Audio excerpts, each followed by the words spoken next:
arguably the most influential superhero movie ever made, and arguably the best superhero ever made. This is my review of the epic trilogy of Batman, starting with Batman Begins. Oh, yeah! Okay, so Batman Begins, as I said in the intro, could be the most influential superhero movie ever made. Prior to 2005 when it came out, how many good superhero movies were there? There weren't that many. Spider-Man 1, pretty decent movie. Spider-Man 2, not so much. The X-Men movies, they were all pretty good, nothing fantastic. The old Superman movies, those were pretty good, but nothing like Batman. Batman comes out and everybody's like, whoa, what is this movie?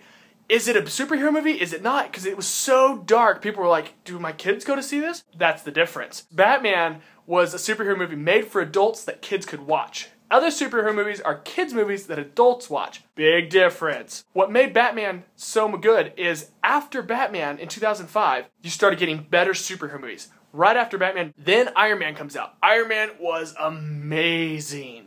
And then right after Iron Man, The Dark Knight comes out because of Batman Begins. You got some of the best superhero movies right after Batman Begins comes out. That's why it's so influential. What I really liked about this movie is there wasn't one star in this whole movie that sold it. Let's look at the cast. Bruce Wayne is played by Christian Bale. Christian Bale is one of my all-time favorite actors. I think right now he's the best actor right now alive. I don't think he's the best all time, like Robert De Niro has some great movies, but right now acting, I think he is the best. Look at his variety of movies. He's been in Little Women, American Psycho, he was in The Machinist, The Fighter, these Batman movies, The Prestige, great movies. He's always good, always. So he's in this movie. He doesn't steal the show. Michael Caine is in this movie. Great as a butler. Always a good supporting character. Morgan Freeman is in this movie. Morgan Freeman's always good. Everybody knows that. He's always seems to be up for awards.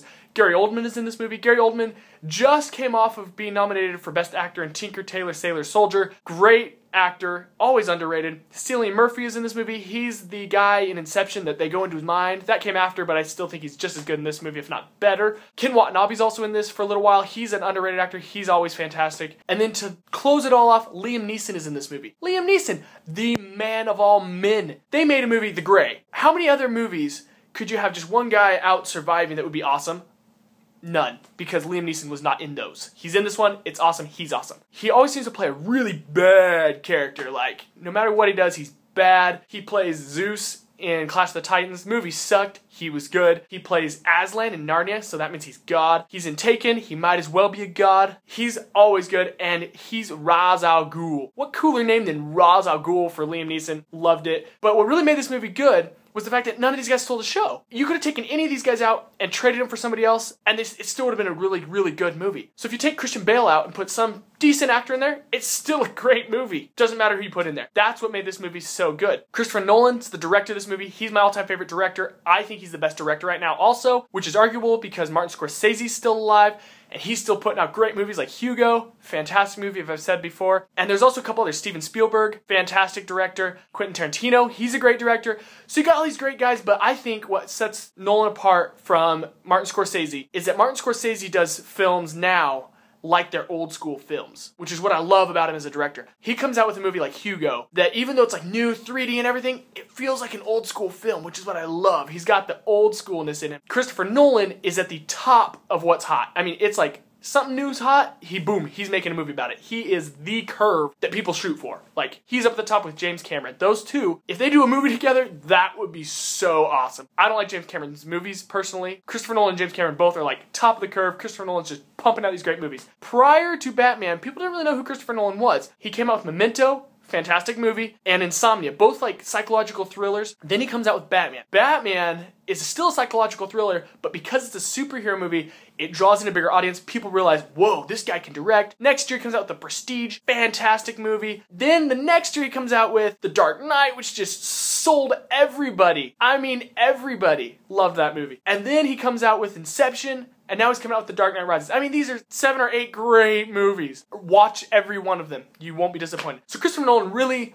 is the reason this movie was so good. Such a good director. And you can tell while watching this movie. The soundtrack was great. Hans Zimmer, always great. One thing about Batman is it's a darker movie. Most superhero movies are kind of light. This one was definitely dark. You didn't know what to expect. Is this a horror movie almost? It kind of had that feeling. The bad guy in this movie, there's two bad guys. The first bad guy is like selling drugs, like toxic drugs that like mess with people's minds. And then the other bad guy is the guy that wants to take these drugs and distribute them. It's like two different bad guys that are kind of working together, but only one because he's forced to by the other guy. So it's kind of two different bad guys, but they're also the same, kind of. So that's what was crazy about it. And what better bad guy than Liam Neeson? I mean, come on. That itself sold the movie. But what I think would make this movie a better movie than any other superhero movie was the fact that there was no star character. They were also good. What makes Batman such a good superhero movie is he's not a superhero. He's a regular guy with a lot of money and he's really smart. That's what sets Iron Man and Batman apart from any other superhero movie, and that's what makes them on the next level. You kind of relate. If I had money and I had the brains, I could be that guy. Yeah, probably not. You can't do what Batman does, or somebody would have. But you still think, oh, it's kind of believable. Superman, Spider-Man, no,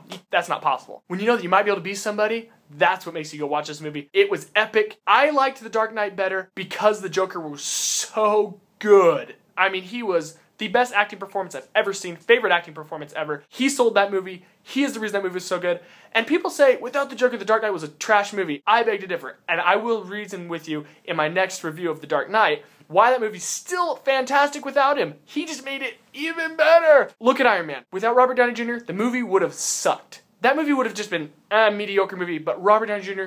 had a star performance. He should have been nominated for an award, Best Actor for that role. Without him, the movie would have been trash. He was so good that that movie became one of my all-time favorite superhero movies, one of my all-time favorite movies. But Batman Begins doesn't have that actor that without him, so that's what makes this a better all-around movie than any other superhero movie. Arguable, but that's my opinion on it. I'm not really going to go in depth of the storyline or anything. Watch the movie for yourself. If you haven't seen it, watch it. What's your favorite superhero movie? Comment below, let me know.